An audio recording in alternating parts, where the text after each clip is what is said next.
Picture this. You're sitting across from King Charles III at afternoon tea. Golden spoons, priceless china, servants bowing left and right. You'd assume you're in the presence of the richest person in that room, right? Wrong, dead wrong. Because here's a secret that Buckingham Palace PR doesn't want you to know. King Charles III isn't even the richest person in his own family. In fact, he's not even close. And the person who's absolutely crushing him in the wealth department? Someone who calls him Papa and technically has to bow to him in public. Today we're about to blow the lid off the most shocking wealth scandal in royal history. We're talking about fortunes so massive they make billionaire tech moguls look like they're counting pennies. We're talking about money so old and so deeply hidden that even the royals themselves don't know how much they really have. So buckle up, because what you're about to discover will make you question everything you thought you knew about royal wealth. And trust me, by the end of this, you'll never look at that family balcony wave the same way again. The king's modest fortune. Let's start with King Charles III, shall we? Poor Charles. Sarcastic tone. And when I say poor, I mean he's only worth a measly £640 million. That's roughly $850 million for our American friends. Now, before you start feeling sorry for Chuck, let me put this in perspective. That's enough money to buy 340 average homes in London, or 850 Ferraris, or, and this is my personal favorite, enough money to hire 17,000 personal pizza delivery drivers for an entire year. But here's where it gets interesting. Charles didn't exactly build this fortune from scratch. Oh no. This man hit the ultimate genetic lottery. When his mummy, Queen Elizabeth II, passed away in 2022, Charles inherited what royal experts call the tax-free bonanza of the century. You see, there's this deliciously unfair British law that says when assets pass from one monarch to the next, they're completely exempt from inheritance tax. Completely. While regular folks have to fork over 40% of anything above £325,000 to the government, Charles got £500 million tax-free. Let me repeat that. Taxfree. If you or I inherited that much money, we'd owe the government about £200 million. But Charles? Not a penny. Because apparently when you're already rich enough to buy small countries, the government thinks you deserve a discount. But wait, it gets better. Charles also controls something called the Duchy of Lancaster. It sounds fancy and historical, but it's basically a massive property empire disguised as a medieval title. We're talking 18,000 hectares of prime British real estate worth £653 million that generates about £27 million per year. That's £2.25 million every month. Every single month. And here's the kicker. Charles voluntarily pays taxes on this income. Voluntarily, like it's some kind of charitable donation. Oh, I suppose I'll pay taxes on my £27 million annual allowance. Aren't I generous? But even with all this wealth, Charles isn't even close to being the richest royal in his own family. Not even in the top spot. And the person who beats him? Well, that's where our story gets absolutely wild. The prince who broke the bank. Ladies and gentlemen, meet the real financial heavyweight of the British royal family. Prince William. Yes, that Prince William. The one who seems so normal, so down-to-earth, so relatable. Well, relatable people don't usually have £1.3 billion in their back pocket. That's billion with a B. William is worth more than twice what his father is worth. Let that sink in. The heir to the throne is richer than the actual king. It's like the ultimate trust fund kids scenario, except the trust fund happens to be the size of a small nation's GDP. So how did Wills become richer than the King of England? Well, it all comes down to perfect timing and a little something called the Duchy of Cornwall. When Queen Elizabeth died and Charles became king, something magical happened for William. He automatically inherited the Duchy of Cornwall, which is basically a £1.3 billion real estate empire that's been accumulating wealth since 1337. Yes, 1337. This money is older than the Aztec Empire. Now, the Duchy of Cornwall isn't just valuable, it's income-generating valuable. We're talking about £23.6 million per year flowing directly into William's bank account. That's £64,658 per day, every day, including Christmas. While you're debating whether to buy name-brand cereal, William is making your annual salary every single week without lifting a finger. But here's what makes this even more insane. William doesn't technically own this estate in the traditional sense. He can't sell it. He can't mortgage it. He can't even use it as collateral for a loan. But he gets to keep all the profits. Forever. It's like having a money printer that you can't turn off, can't sell, but can definitely enjoy. And what exactly does this duchy include?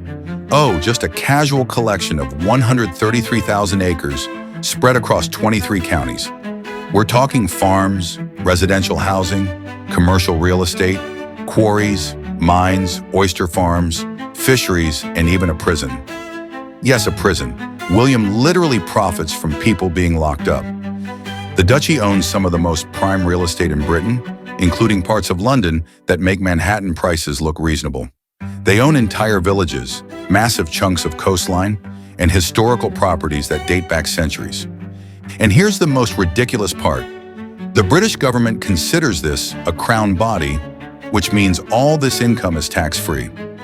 William, being the stand-up guy he is, voluntarily pays taxes on it, but only because his dad started the tradition in 1993.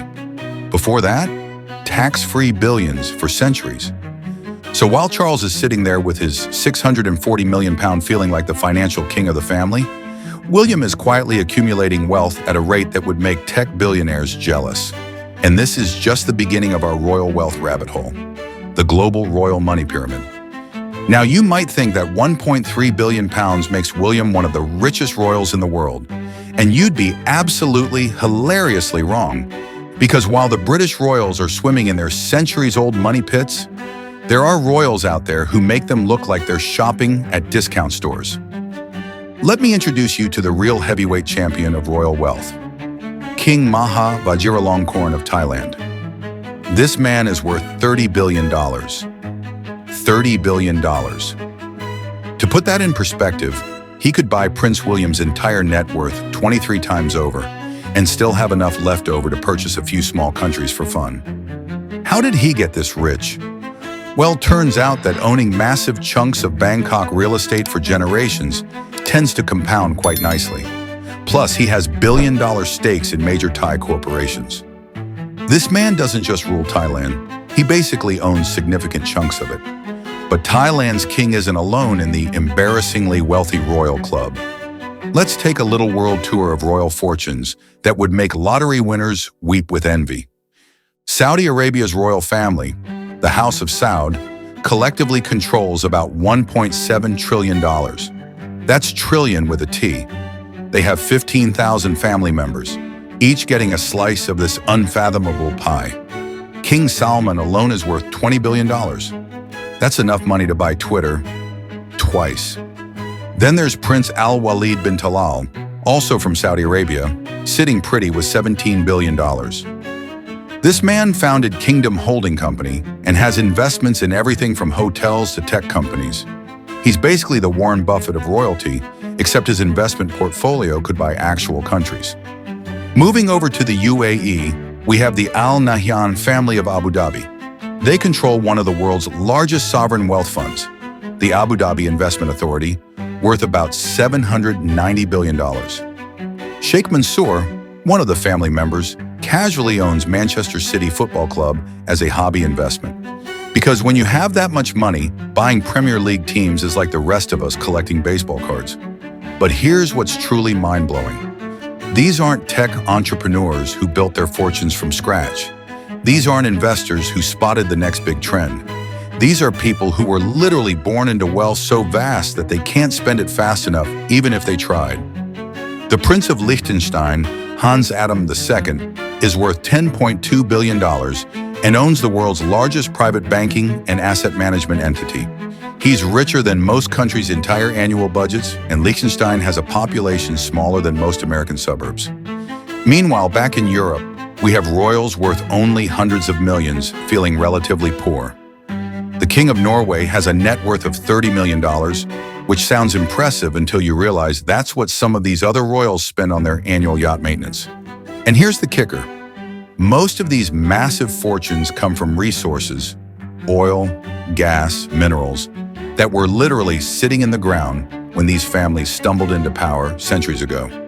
They're essentially winning the lottery every day based on geographical luck and historical timing.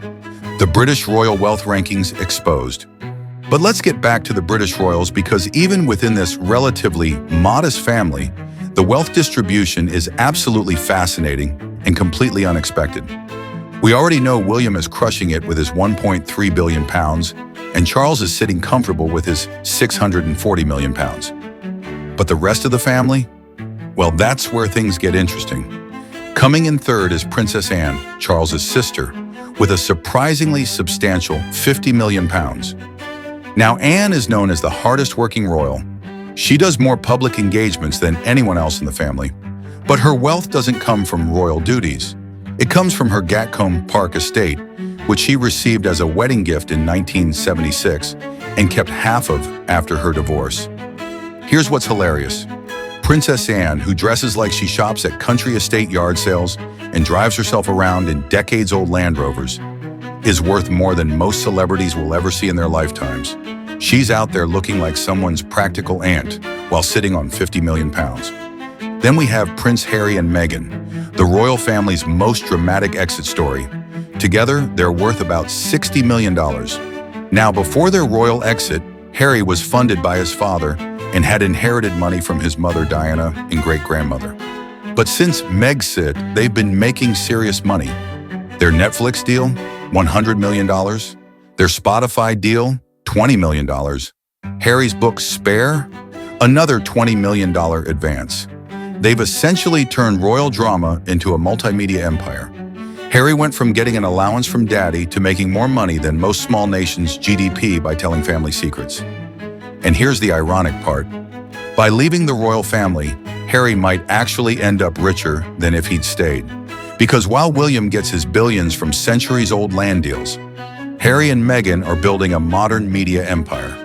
They're the first royals to successfully monetize their drama. Moving down the wealth ladder, we have some surprising entries. Prince Michael of Kent, who most people have never heard of, is worth 31.5 million pounds. Princess Margaret's son, David Armstrong Jones, sits between 19.7 and 30.7 million pounds. Even the disgraced Prince Andrew, who's been essentially exiled from royal duties, still has about 5 million pounds. Though rumors suggest he might have to downsize from his massive royal lodge because he can't afford the upkeep anymore. Imagine being worth 5 million pounds but being too poor to maintain your house. Only in royal world does that make sense. And then there's Catherine, the Princess of Wales.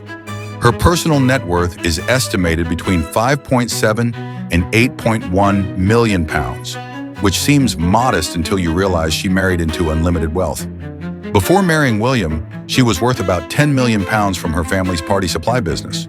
So technically, she was already a millionaire before she became a princess. Talk about marrying your equal. The York sisters, Beatrice and Eugenie, are worth between 765,000 pounds and 3.5 million pounds together. They don't receive royal funding anymore, but have built modest fortunes through their own careers and investments. What's fascinating is that most of these wealth figures are estimates because the royal family is notoriously secretive about money. Queen Elizabeth's will remains sealed, so no one knows exactly who inherited what. But based on property values, investment portfolios, and inheritance patterns, these are the numbers experts have pieced together. The money secrets they don't want you to know. Now here's where this whole royal wealth story gets really juicy, because what we've discussed so far, that's just the tip of the iceberg. The real scandal isn't how much money these people have. It's how they're making even more money while you're paying for their lifestyle. A recent investigation by The Guardian and Channel 4 revealed something absolutely explosive. King Charles and Prince William are secretly profiting from public services. We're talking about the duchies charging government departments, councils, businesses, and even the NHS millions of pounds in rent and fees. Here's a perfect example that'll make your blood boil. Guy's and St. Thomas's NHS Foundation, Trust in London, the public healthcare system, is paying King Charles's Duchy of Lancaster $14 million to store a fleet of electric ambulances in one of his warehouses for 15 years. Let me repeat that. Your tax money is being used to pay the king rent so that ambulances have somewhere to park. The NHS, which is constantly struggling for funding, is literally paying the monarchy millions, while nurses are striking for better pay. Charles is profiting from healthcare while people are waiting months for medical appointments. But it gets worse.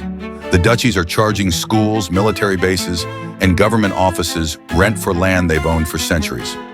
William's Duchy of Cornwall makes millions from renting land to the Ministry of Defense. So your tax money pays for the military, which then pays William rent to exist.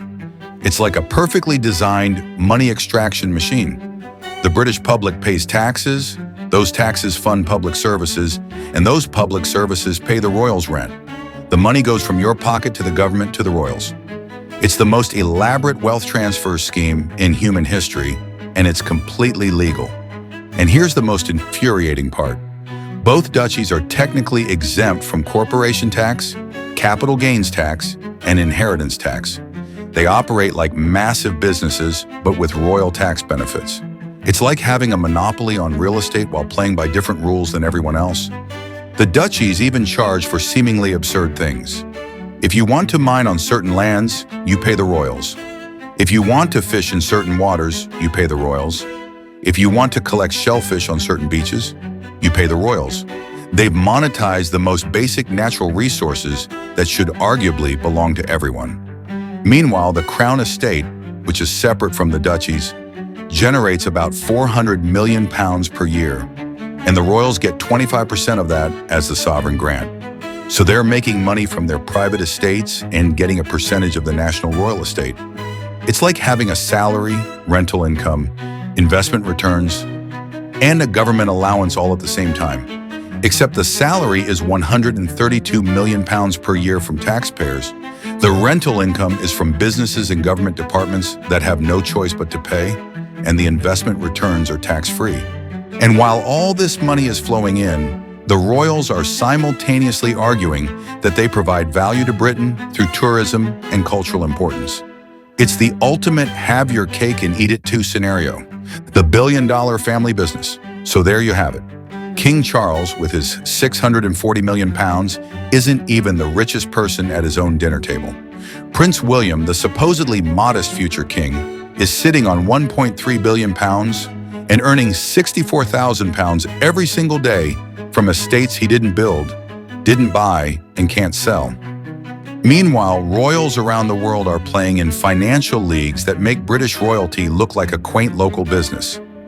Thai kings with $30 billion, Saudi princes with sovereign wealth funds larger than most countries' economies, and Middle Eastern royals who buy football teams as weekend hobbies. The British royal family isn't just a constitutional monarchy, it's a billion-dollar business empire wrapped in centuries of tradition and protected by laws that would make any modern corporation jealous. They've managed to convince an entire nation that they're providing a service while simultaneously charging that nation rent for existing. It's the most successful family business in history, and the best part, their customers keep paying willingly and even defend them for it. So the next time you see King Charles waving from that balcony, remember, you're not just looking at a monarch. You're looking at a man who makes £75,000 per day from investments he inherited, while his son makes nearly £65,000 per day from land he didn't earn. And they call it public service. Thanks for watching, and remember, sometimes the most shocking truths are hiding in plain sight, wearing crowns and waving from golden carriages.